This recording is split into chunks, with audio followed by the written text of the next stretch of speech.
Start.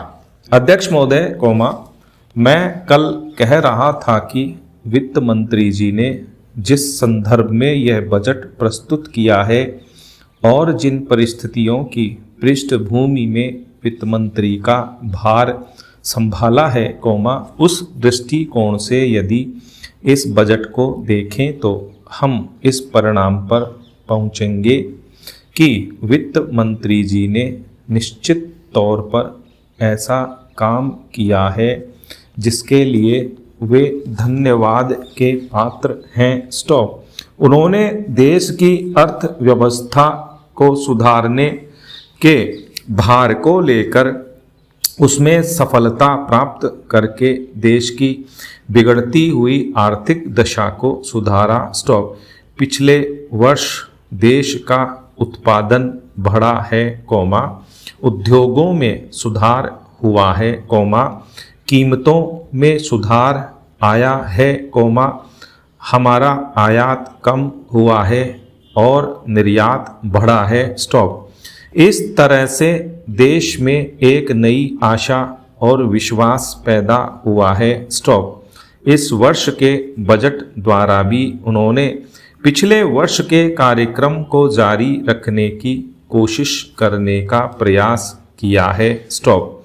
मुझे इसमें कोई संदेह नहीं है कि इसमें भी उनको सफलता मिलेगी। स्टॉप। उन्होंने देश के आयात निर्यात के बारे में जो कदम उठाए हैं उनसे निश्चय ही हमारे विदेशी व्यापार का संतुलन सुधरेगा यह निश्चय के साथ कहा जा सकता है। स्टॉप। मैं वित्त मंत्री के लक्ष्यों व कर नीति का आम तौर पर स्वागत करता हूं। स्टॉप।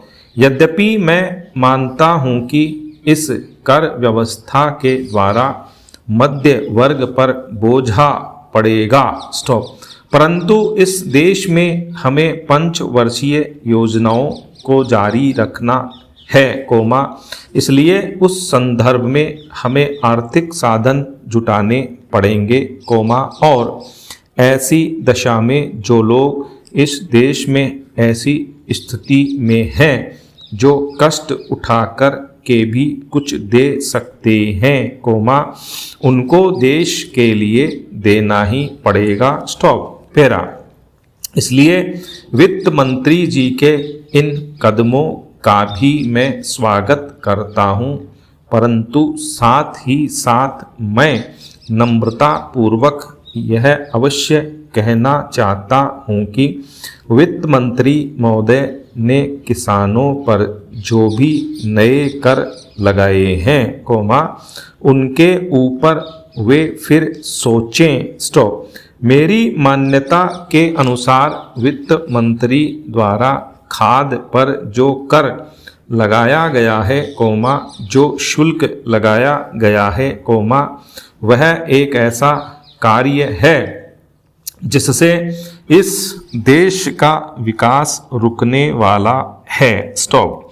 उन्होंने अपने बजट भाषण की भूमिका में कृषि संबंधी कच्चे माल के उत्पादन के लिए पूंजी लगाने की आवश्यकता पर जोर दिया है। स्टॉप।